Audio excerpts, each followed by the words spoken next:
오늘 우리에게 주시는 하나님의 말씀은 마태복음 25장 26절과 신명기 15장 9절의 말씀입니다.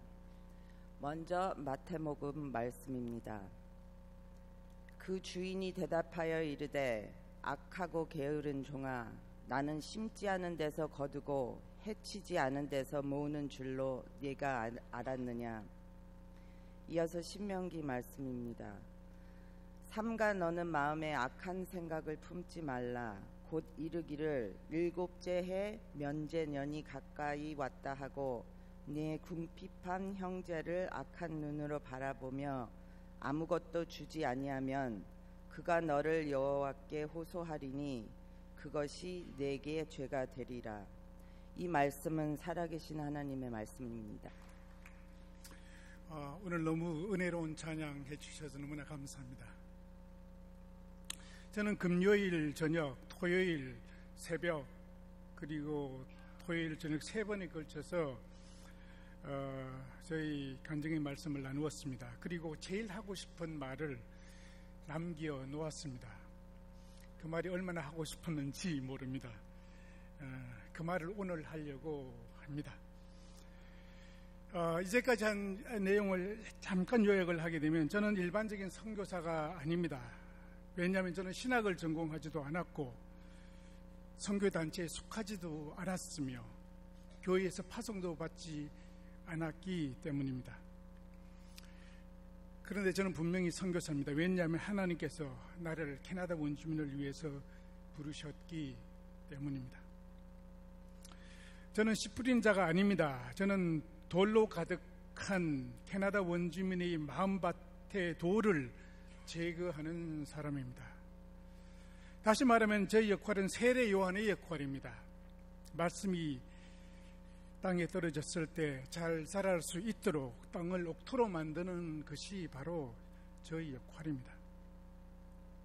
그러면 도대체 어떻게 땅을 옥토로 만드는지 구체적인 방법을 오늘 말하려고 합니다. 그리고 이 방법이 여러분 주위에 있는 수많은 그리스도를 믿지 않는 사람들이 그리스도 앞으로 돌아오는 구체적인 가이드가 되기를 희망합니다. 오늘 읽은 마태복음 25장에는 여러분이 너무나 잘 알고 계시는 달란트의 비유가 나옵니다. 주인이 멀리 떠나기 전 종 3명을 불러서 한 종에겐 금 5달란트를, 다른 종에겐 그 금 2달란트를, 그리고 다른 한 종에겐 금 1달란트를 맡기고 떠납니다. 올해는 주인이 들어왔을 때 5달란트 받은 종은 5달란트를 남겼고 2달란트 받은 종 또한 2달란트를 남겼습니다. 그런데 1달란트 받은 종은 그 1달란트를 땅에 묻어 두었다가 그대로 바칩니다. 그때 주인은 이 1달란트 받은 종에게 악하고 게으른 종이라고 책망하셨습니다. 여러분, 저는 이 말씀이 이해가 가지 않았습니다. 게으르다는 말은 쉽게 이해가 갔습니다. 이익을 남게 할 종이 이익을 남기지 않고 그 돈을 땅에 묻어 두었으니 게으른 것은 충분히 이해가 갔습니다. 그런데 악하다는 말은 쉽게 이해가 가지 않았습니다. 그것이 악한 행동입니까? 저는 주인이 좀 지나치다고 생각이 들었습니다. 전 그렇다면 갈 때 어떻게 하라고 하고 떠나시든가, 갈 때는 아무 말 없이 그냥 돈만 주고 떠나셔 놓고는, 그렇다고 돈을 잃어버린 것도 아닌데 말입니다. 그것이 악한 것입니까? 저는 좀 지나치다는 생각이 들었습니다. 그런데 저는 또한 오늘 읽은 신명기 15장에 나오는 면제의 말씀을 읽다가 그 공통점을 발견하게 되었습니다. 신명기 15장 9절에는 삼가 너는 마음에 악한 생각을 품지 말라. 곧 이러기를 일곱째 해 면제니 가까이 왔다 하고 내 궁핍한 형제를 악한 눈으로 바라보아 아무것도 주지 아니하면 그가 너를 여호와께 호소하리니 그것이 내게 죄가 되리라라고 하셨습니다. 면제는 매 7년마다 오는 것으로 면제인이 되게 되면 그동안 빚진 사람이 빚을 면제해 주어야 합니다. 면제인이 온다는 이야기는 빚을 받을 가능성이 희박하다는 이야기입니다. 그렇기 때문에 구워주는 것을 끓이는 것은 어찌 보면 세상의 매우 당연한 논리입니다. 그런데 그런 생각을 하는 것을 하나님은 악하다고 하셨고 그 행위를 죄라고 하셨습니다. 저는 위의 두 말씀을 통해서 우리가 생각하고 있는 악한 것과 하나님이 정의하시는 악한 것이 다르다는 것을 깨닫게 되었습니다. 우리는 남에게 해를 끼치는 행동을 악한 것이라고 생각합니다. 그러나 하나님은 우리가 해야 할 일을 하지 않는 것을 악하다고 하셨습니다. 그러므로 임무를 받은 사람이 임무를 수행하지 않는 것을 악하다고 하셨습니다. 이익을 남겨야 할 종이 이익을 남기지 않는 것을 악하다고 하셨습니다. 면전이 가까이 왔다 하고 궁핍한 형제에게 아무것도 주지 않는 것을 죄라고 하셨습니다. 그러면 왜 우리가 해야 할 일 하지 않는 것을 하나님께서는 악하다고 하셨을까요? 개신교는 몇 가지 중요한 신앙 고백서를 가지고 있습니다. 오늘 한 사도신경, 니케아 신경, 웨스트민스터 신앙 고백 등이 있습니다. 웨스트민스터 소요리 문답 1번은 사람의 제일 되는 목적이 무엇인가라는 질문을 던집니다. 그 답으로 하나님을 영화롭게 하는 것과 영원토록 그를 즐거워하는 것이라고 고백하고 있습니다. 하나님은 알라딘 요술 램프에 나오는 내가 필요할 때 언제든지 나를 도와주는 지니가 아닙니다. 우리는 그냥 이 세상을 살다가 구원받고 천국 가기 위해서 이 세상에 오지 않았습니다.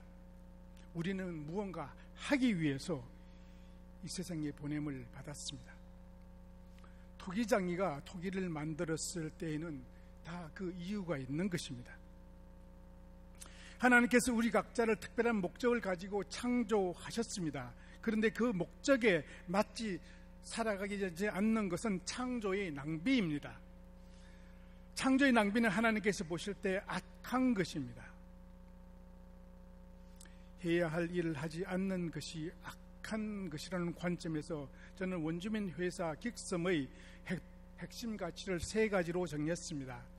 그 첫째는 integrity, 정직이고, 두 번째는 sharing, 나눔이고, 세 번째는 independence, 자립입니다. 저는 이 세 가지 원주민 회사의 가치가 저희 회사에만 필요한 것이 아니라 우리 모두에게 필요하다는 생각을 하게 되었으며 그것을 나누려고 합니다. 첫 번째는 정직입니다. 정직이란 속이지 않는 것이 아닙니다. 정직이란 안 해도 되는 것을 하는 것입니다. 제가 몇 가지 예를 들어보겠습니다. 8년 전 회사를 매각할 때 이야기입니다. 저희 회사를 사려고 하는 회사와 구체적인 가격 논의를 하고 있었을 때였습니다. 회사 지분을 가지고 있던 한 회사 간부가 회사를 자진 사임한 상태였습니다. 그리고 저는 그에 대한 섭섭한 마음을 가지고 있었습니다. 그런데 그가 자기가 가지고 있는 회사 지분을 팔기를 원했습니다. 그리고 그가 원하는 가격은 내가 현재 팔려고 하는 가격의 절반도 되지 않는 가격이었습니다. 회사를 파는 것은 비밀사항입니다. 그랬기에 가격에 관한 것을 알릴 필요가 없었습니다. 내가 그 주식을 살 수도 있었고 내가 알고 있는 지인에게 사도록 권할 수가 있었습니다. 그런데 그의 입장에서 생각해 보았습니다. 몇 달 후에 자기가 받은 가격이 실제 판 가격의 절반도 되지 않았을 때 어떤 기분일까? 참 기분 안 좋겠다라는 생각이 들었습니다. 자기가 원했기에 나를 원망하지는 못하겠지요. 그래서 현재 자세한 사항을 이야기하기는 어렵지만 몇 달을 좀 기다려달라고 이야기했습니다. 그리고 나서 몇 달 후 그는 자기가 원했던 가격 2배 이상을 받았습니다. 그리고 그 돈으로 자기가 원했던 비즈니스 시작했습니다. 3년 전 겨울 차가버섯을 생산할 때의 일입니다. 저는 적정 가격에 이미 차가버섯을 수매를 하고 있었습니다. 아무도 불평하지 않았습니다. 다른 바이에 비해서 이미 좋은 가격을 주고 있었기 때문입니다. 그런데 눈이 허리춤까지 오는 눈을 뚫고 차가버섯을 따는 것이 얼마나 힘든지를 알고 나니 가격을 더 올려주고 싶었습니다. 그리고 자세한 데이터를 분석해 보니까 올려줄 수 있는 룸이 충분히 있었습니다. 그래서 구매하는 시즌 중간에 가격을 6불에서 9불로 올렸습니다. 올려주지 않아도 불평을 하지 않았는데도 말입니다. 그런데 그게 멈추지 않았습니다. 가격을 인상했을 때는 가격을 인상하여도 비즈니스가 된다는 이야기가 아닙니까? 그렇다면 인상 전 사람에게도 올려줄 수 있다는 것이 아니겠습니까? 그래서 인상 전에 구매한 모든 사람들에게 또한 몇 년 전 송이철에 있었던 이야기입니다. 생산이 수요보다 많아서 가격이 폭락합니다. 그래서 가격 폭락을 막으려면 잉여분을 처리해 주어야 됩니다. 저는 그 잉여분을 송이를 건조함으로써 가격 폭락을 막아줍니다. 그런데 건조하게 되면요, 식감과 향이 떨어지기 때문에 제값을 받을 수가 없습니다. 그래서 건조시 가격과 싱싱한 송이를 팔 때 최저 수매 가격이 다릅니다. 건조시는 6불을 주고 싱싱한 송이를 팔았을 때는 2불을 더 많은 8불을 줍니다. 카나다 공휴일이라 대부분의 바이들이 문을 닫은 상태였습니다. 나에게도 싱싱한 오더가 없었습니다. 그런데 원주민 한 형제가 밤늦게 찾아왔습니다. 모든 바이들이 문을 닫았기 때문입니다. 만약 그가 송이를 팔지 못하면 버려야 합니다. 참 안 됐다는 생각이 들었습니다. 그래서 건조용으로 샀습니다. 너무 고마워 하더군요. 그런데 바로 그날 밤 바로 싱싱한 송이 오다가 들어왔습니다. 건조용으로 샀던 송이를 다 팔면 딱 맞는 물량이었습니다. 가격을 더 줄 수 있는 요인이 생긴 겁니다. 그래서 총 100불을 더 주었습니다. 눈물이 글썽하더군요. 그런데 그 사람이 그 다음에 송이철에 저희 송이 구매를 얼마나 많이 도와주었는지 모릅니다. 바람잡이 역할을 톡톡히 해 주었습니다.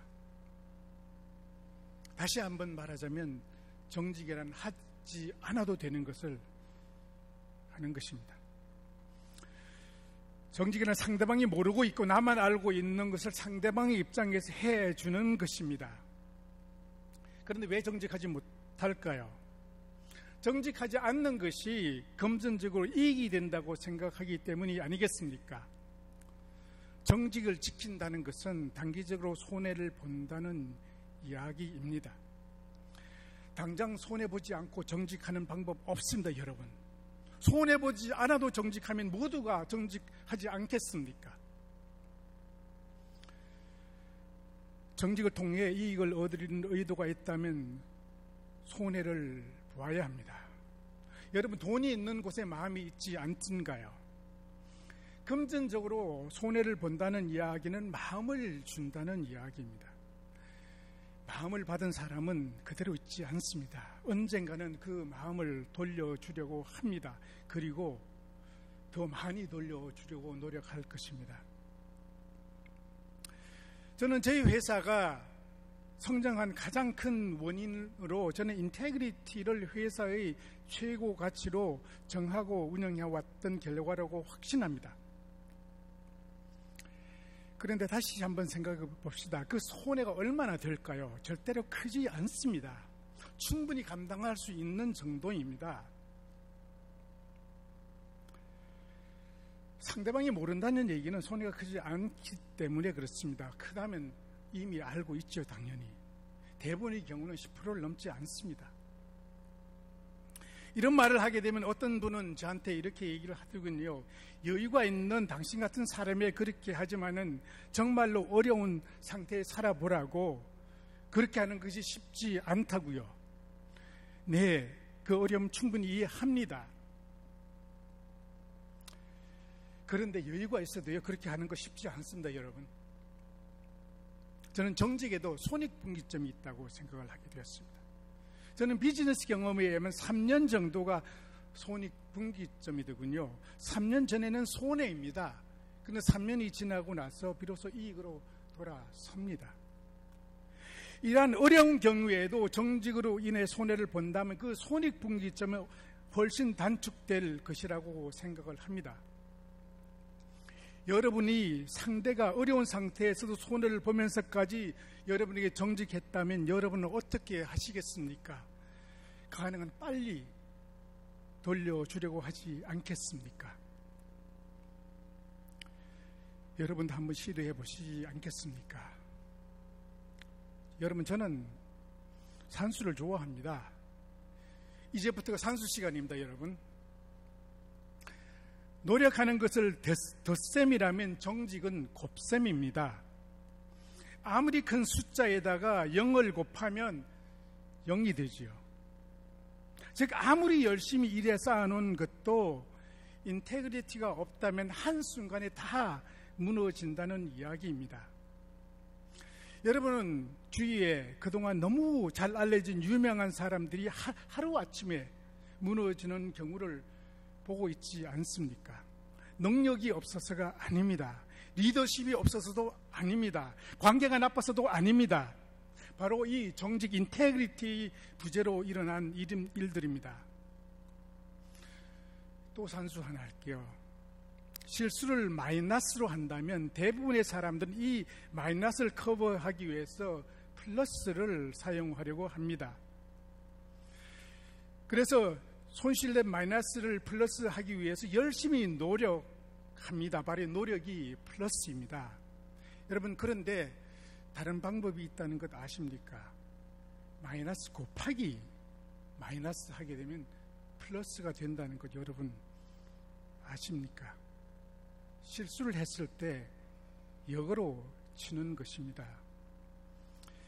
실수라는 손해를 숨겨서 커버하지 않고 오히려 역으로 확 드러내서 손해를 본다는 이야기입니다. 마이너스 곱하기가 마이너스가 플러스를 만들어주는 것입니다. 전 회사에 있던 ISI 회사를 운영할 때의 이야기입니다. 한 번은 에봇이라는 제약회사로부터 FDA 신청에 필요한 임상시험 서류를 스캔하여 PDF 파일로 변환 후 세부적인 북마크를 붙이는 작업이었습니다. 그런데 커뮤니케이션의 문제로 심각한 문제가 발생했습니다. 누가 옳고 그런지를 따져서는 아무런 유익이 없다는 사실을 인식하고 우리 회사의 실수로 인한 부분을 계산해서 그 금액에 해당하는 수표를 가지고 저는 고객을 방문했습니다. 마침 허리케인이 온다는 예보가 있었을 때였습니다.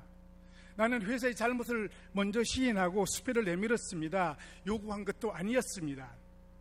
그리고 프로젝트를 잘 마치기 위해 최선의 노력을 다하겠다고 약속했습니다. 에봇은 우리의 최대 고객 중 하나가 되었습니다. 마이너스 곱하기 마이너스를 플러스로 만든 좋은 예가 되었습니다. 이 정직한 손해가 상대방을 무방비 상태로 만들고 궁극적으로 플러스로 만들어 주더군요. 정직하려면요, 우리는 의도적으로 노력해야 합니다. 가만히 있으면 자연적으로 생기는 것이 아닙니다.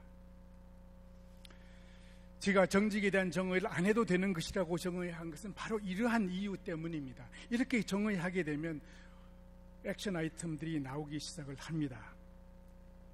그리고 의도적으로라도 노력하면 서서히 습관으로 바뀌게 되고, 그리고 이 습관은 삶의 일부가 되어지는 것입니다. 우리는 사람에게만 정직한 것이 아니라 하나님 앞에서 정직해야 합니다. 사람 앞에서 정직한 것과 하나님 앞에서 정직한 것이 무엇이 다를까요? 우리는 사람의 속마음을 모릅니다. 그런데 하나님께서는 우리의 속마음을 아십니다. 우리의 숨은 의도를 하나님께서는 아십니다. 그러므로 하나님께 정직하다는 이야기는 우리의 숨은 의도까지 정직하다는 이야기입니다. 캐나다 원주민을 점령한 백인들은 하나님 앞에서 정직하지 못했습니다. 그런 숨은 의도를 가지고 원주민에게 무료로 돈을 주기 시작을 했습니다. 그 무료로 준 돈이 원주민을 무기력하게 만들었습니다. 그들을 4명 중 1명이 알코올 중독으로 만들었고, 청소년들이 집단으로 자살하게 만들었고, 그리고 고등학교 중퇴율이 50%를 넘게 되도록 만들었습니다. 하나님께 정직하십시다. 숨은 의도에까지 정직하십시다. 그러면 어떻게 하면 정직한 삶을 살아갈 수 있을까요?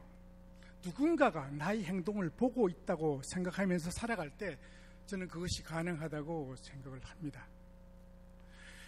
원주민 동네에 저는 집이 있습니다. 그게 집 안에는 보안을 위해서 비디오 카메라를 24시간 운영하고 있습니다. 그런데 그 4개의 카메라 중 1개는 저희 집 안에 있는 상황을 녹음하고 있습니다. 그런데 그것이 불편하게 느껴지기 시작하더군요. 제가 혼자 있을 때는 밤에 화장실 갈 때 옷을 입지 않아도 다닐 수 있었는데, 녹음이 된다고 생각하니까 갑자기 그렇게 하기 힘들어지더군요. 나의 모든 생활이 녹음된다고 생각하면 나의 평상시 행동도 달라질 수 있다고 저는 생각을 합니다. 여러분, 하나님께서 여러분의 행동을 녹음하고 계십니다. 나의 행동도 녹음하고 계십니다. 부담되십니까? 우리가 하나님께서 항상 보고 계시다고 느낄 때 우리는 정직할 수. 저는 크리스찬, 특히 비즈니스를 하는 크리스찬은 정직해야 한다고 생각합니다. 어떤 선교지에는 정직하게 되면 아무 일도 하지 못한다고 하시더군요. 뒷거래가 일상으로 되었기 때문입니다. 저는 불법적이지만 옳은 것도 존재한다고 생각합니다. 또한 합법적이지만 옳지 않은 것도 존재한다고 저는 생각합니다. 불법적이지만 옳다고 생각하는 것을 하려면 합법적이지만 옳지 않은 것을 하지 말아야 합니다. 합법적이라고 옳지 않은 것을 일을 하면서 불법적인 것을 옳다고 행하는 것은 이율배반적입니다. 다른 사람들이 당신의 속마음을 다 알고 있어도 떳떳하십니까? 만약 그렇다면 비록 불법적인 것이라도 얼마든지 할 수 있습니다. 지금까지 저는 정직에 대해서 이야기했습니다. 두 번째는 나눔에 대해서 좀 이야기하겠습니다. 우리는 돈 벌어서 남주나라는 속담이 있습니다. 돈 벌어서 남줄 일 없으니 열심히 일하라는 속담이지요. 예, 우리 크리스찬들은 돈 벌어서 남주는 사람들입니다. 아니, 남주기 위해서 돈 버는 사람들입니다. 반찬이 많을 때 젓가락이 어디로 가는지 보면 그 사람이 무엇을 좋아하는지가 알 수 있습니다. 저희 젓가락은요, 두부하고 오징어로 갑니다. 저는 두부와 오징어를 매우 좋아하기 때문입니다. 하나님이 좋아하는 것을 어떻게 알 수가 있을까요? 성경에 나와 있습니다. 하나님께서는 고아와 과부에 관심이 많으십니다. 약자에 관심이 많으십니다. 그들을 돕는 것은 우리가 반드시 해야 할 일입니다. 면전의 규례에서 가르쳐주는 것 같이 나눔의 삶을 살지 않는 것은 죄가 되는 것입니다. 우리는 하나님이 원하시는 나눔의 삶을 살아야 하는데 나누기가 그렇게 쉽지는 않습니다. 왜 그렇습니까? 내가 가진 이 성공이 나의 피와 땀으로 이루어졌다고 생각하기 때문입니다. 저는 회사를 팔아서 제법 큰 돈을 벌었습니다. 그래서 나의 피와 땀은 과연 몇 프로가 되는 줄 한번 계산해 보았습니다. 나는 저희 회사를 사는 회사의 입장에서 각 캐러고리를 만들고 각 캐러고리 내에 내가 개인적으로 공헌한 부분을 계산해 보았습니다. 그 결과 제가 회사에 공헌한 총 합계는 36.5%가 나오더군요. 36.5%는 내가 소유할 가치가 있고 나머지 3분의 1은 내 것이 아니라는 결론에 저는 도달하게 되었습니다. 그러면 나머지 3분의 1은 도대체 어떻게 얻어진 결과일까요? 그것은 내가 계획하지도 않았고 때로는 나의 실수 때문에 얻어진 결과였습니다. 저는 대학을 졸업하고 대학 교수가 되고 싶어서 서울대학에 3번을 지원했지만 3번 다 떨어졌습니다. 실력이 없어서였습니다. 그래서 전기과에서 컴퓨터로 전환을 했습니다. 저희 성공은 컴퓨터 때문에 생긴 것입니다. 이렇게 해서 나의 의사와 상관없이 얻어진 소득은 제가 소유주가 아닙니다. 저는 청직일 뿐입니다. 내 것이니까 나누기가 어렵지 내 것이 아닌 것은 나누기가 어렵지 절대 않습니다. 여러분, 저는 아직도 캐나다와 원주민을 미국에서 자주 방문합니다. 미국과 캐나다는 국내선으로 취급되어서 기내에서 음식을 사 먹어야 합니다. 얼마 전 캐나다에 돌아오는 길에 메뉴판을 보니까 샌드위치가 밖에서 오브라는 것이 구불하더군요. 그래서 한참 망설이다가 사 먹지 못했습니다. 왜 그랬을까요? 내 돈이기 때문입니다. 그런데 저는 제가 설립한 그레이스 체리티 파운데이션이라는 자선단체를 통해서 저는 수만 불짜리 수표 어떤 눈 깜짝하지 않고 끊습니다. 왜 그렇습니까? 이미 내 것이 아니라고 정의해 놓았기 때문입니다. 저는 모든 것이 하나님이 주셨다고 말하는 사람을 신뢰하지 않습니다. 말은 그렇게 하면서 모든 것이 자기 것처럼 살아가는 사람들을 보았습니다. 요사이 직장 생활을 시작한 지 1년 조금 넘는 저희 딸이 주일에 100시간 일을 한다고 하더군요. 그래서인지 회사에서 돈을 제법 많이 받는 모양입니다. 만약 저희 딸이 이 모든 것이 아빠 때문이라고 말하는 것을 저는 원하지 않습니다. 반면 그 모든 것이 자기가 노력으로 했다는 것도 저는 기쁘게 받아들이지 않을 겁니다. 왜냐하면 제가 대학 교육까지 시켜주었거든요. 저는 우리가 하나님께 좀 솔직했으면 좋겠습니다. 내 것은 내 것이라고 분명히 하되 내 것이 아닌 것은 내 것이 아니라고 솔직하게 시인하십시다. 나는 내 것이 아닌 것이 너무 많더군요. 남을 돕는 일 우리는 매우 조심해야 합니다. 잘못 도우면 의존도만 높여주기 때문입니다. 여러분, 원주민들이 왜 지금 같은 상태가 된 줄 아십니까? 매달 조금씩 무료로 준 돈이 그들을 무기력하게 만들었습니다. 무기력하게 하는 법 간단합니다. 매달 무료로 주면 됩니다. 여러분 자녀들 무기력하는 법 간단합니다. 그냥 달라는 거 계속 주어 보십시오. 무기력해집니다, 여러분. 우리는 때때로 우리 자신을 위해서 남을 도울 수 있음을 알아야 됩니다. 내가 좋은 사람이라는 것을 나 자신에게 알리기 위해서 도울 수가 있습니다. 그런데 잘못하게 되면 그 도움을 받는 사람을 더 의존적으로 만들 수 있음도 알아야 됩니다.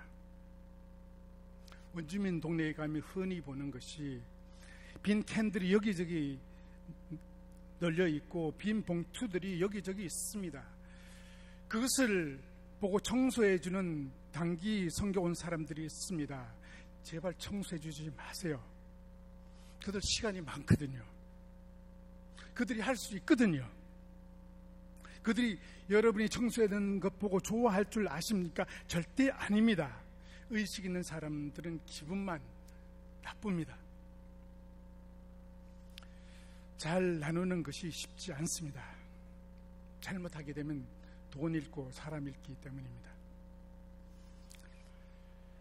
받는 사람은 처음에는 고맙게 여기고 다음은 기대하게 되고 그 다음은 받는 것을 당연하게 생각하게 되고 그 다음은 주지 않으면 불평하게 되어 있습니다, 여러분. 그런 의미에서 무상복지는 신중해야 됩니다. 받지 않아도 되는 것을 받지 않으면 손해라고 생각하는 것이 문제입니다. 그 복지에 사용되는 돈은 누군가의 피와 땀이기 때문입니다.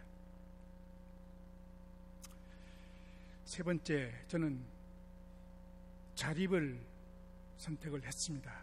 원주민 회사 긱섬을 하면서 제일 힘든 일이 무엇인지 질문을 받곤 합니다. 일 자체는 별로 힘들지 않습니다. 제가 금요일 첫날에도 말씀드렸듯이 저는 일하고 싶어서 아침 일찍 오기를 기다리는 사람입니다. 저는 일이 너무 재밌습니다. 제가 원주민 회사를 하면서 제일 힘들다고 느끼는 것은 바로 이 세 번째 가치, 자립입니다. 저는 원주민 회사를 선교를 위해서 설립하지 않았습니다. 저는 이 회사를 원주민 회사로 만들어 주어서 원주민 스스로 선교를 하기 위해서는 이 회사를 시작을 했습니다.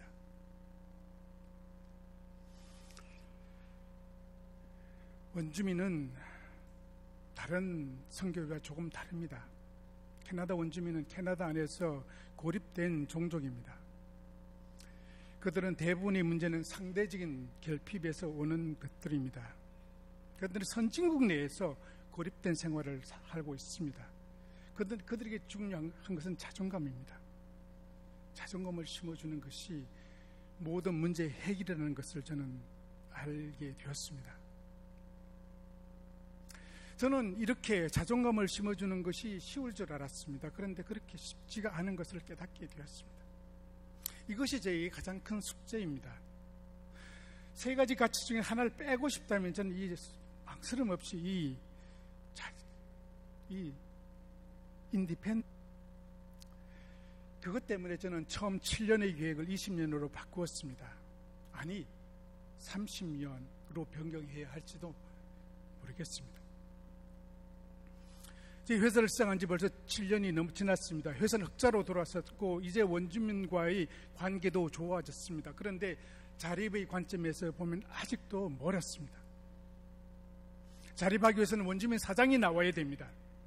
그리고 대부분의 지분이 원주민이 넘어가야 됩니다. 지금까지는 3명의 원주민 매니저를 사장으로 만들기 위해 노력을 했습니다. 그러나 실패했습니다. 그리고 아직도 회사의 지분이 20%만 원주민이 가지고 있습니다. 저는 80%를 원주민에게 이양해야 됩니다. 아직도 할 일이 너무 많습니다. 단지 조금의 변화가 생기기 시작했습니다. 연말에 배당금이 주어지면서 주인이 된다는 것이 무엇인지를 그들이 깨닫기 시작을 했습니다. 비록 해고된 매니저도 회사의 도움을 주려고 노력합니다. 지금까지 긱섬 회사의 3가지 핵심 가치는 정직, 나눔, 자립 3가지 가치를 통해서 하나님이 정의하시는 악하다는 것이 해야 할 일을 하지 않는 것이라는 관점에서 생각해 보았습니다. 요새 크리스천들이 욕을 얻어먹는 것은 성경 지식이 없어서도 아니고 예배를 적게 보아서도 아닙니다. 알고 있는 대로 살아가지 않기 때문입니다. 우리 크리스천은 교회 생활과 동시에 사회 생활하면서 살아가고 있습니다. 교회 생활을 기독성이라고 말하고 사회 생활을 전문성이라고 말합시다. 기독성과 전문성 이 두 가지를 가지는 것은 물론 중요합니다. 가장 좋습니다. 그런데 복음의 전파에 방해가 되는 것은 기독성은 높은데 전문성이 떨어지는 경우에 생깁니다. 그리고 그 격차가 크면 클수록 더 문제가 있습니다. 기독성도 없고 전문성도 없으면 복음 전파의 방해가 별로 되지 않습니다. 다시 말해서 교회 생활을 열심히 하지 않는 사람이 사회생활도 열심히 하지 않는 것은 전도의 방해가 별로 되지 않습니다. 그런데 전문성이 없는 사람이 복음 전파의 방해가 되지 않으려면 기독성도 없으면 됩니다. 다시 말하면요, 전도의 방해가 되지 않으려면 사회생활을 제대로 하지 못하는 사람은 교회 생활을 열심히 하지 않으면 됩니다. 기독성과 전문성 이 두 가지를 모두 가지는 여러분이 되기를 축복합니다. 그리고 꼭 한 가지만 선택해야 한다면 전문성을 선택하십시오. 사회로부터 존경받는 사람이 먼저 되십시오. 많은 문제가 교회 생활은 하나님의 일이고 사회생활은 하나님의 일이 아니라고 생각하는 잘못된 세계관 때문에 생겨나는 일들입니다. 사회생활도 거룩한 하나님의 일입니다. 여러분 직장에 다니십니까?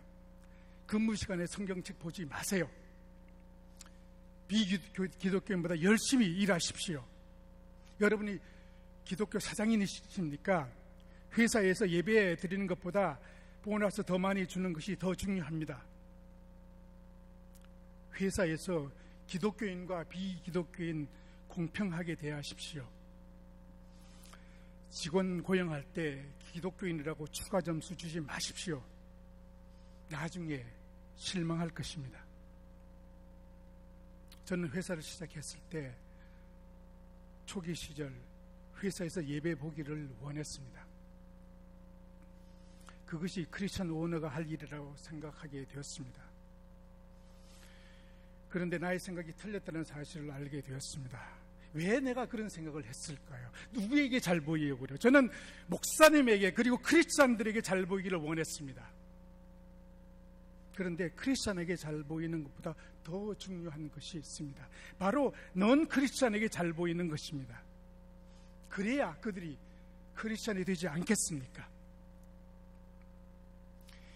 인생은 전과 같은 사건들로 구성되어 있습니다. 그런데 지나가서 과거를 돌이켜보면 이 점들이 하나씩 이어서 선이 이루어지더군요. 우연과 같았던 사건들이 그 이유가 생기고 이야기로 변했습니다. 저는 우연히 시골에서 태어난 줄 알았습니다. 저는 우연히 저희 큰형님이 알코올 중독이 된 줄 알았습니다. 저는 나의 의지로 미국에 유학 온 줄 알았습니다. 그리고 우연히 캐나다로 단기 선교를 간 줄 알았습니다. 그리고 우연히 추장을 만난 줄 알았습니다. 그런데 그것이 우연이 아니었습니다. 그 우연과 같은 점들이 모여서 선을 이루기 시작을 했습니다. 내가 보기에는 우연히 같이 생긴 점이었는데 다시 과거를 보니 그 속에는 하나님의 계획이 있었습니다. 나를 통한 하나님의 원주민 계획 말입니다. 여러분이 낭망하지 말아야 할 이유가 여기 있습니다. 어려움이 있고 실패해도 낭망하지 말아야 할 이유가 바로 여기에 있습니다. 하나님 안에서의 삶은 우연을 가장한 하나님의 수많은 계획들로 이루어져 있기 때문입니다. 기도하시겠습니다.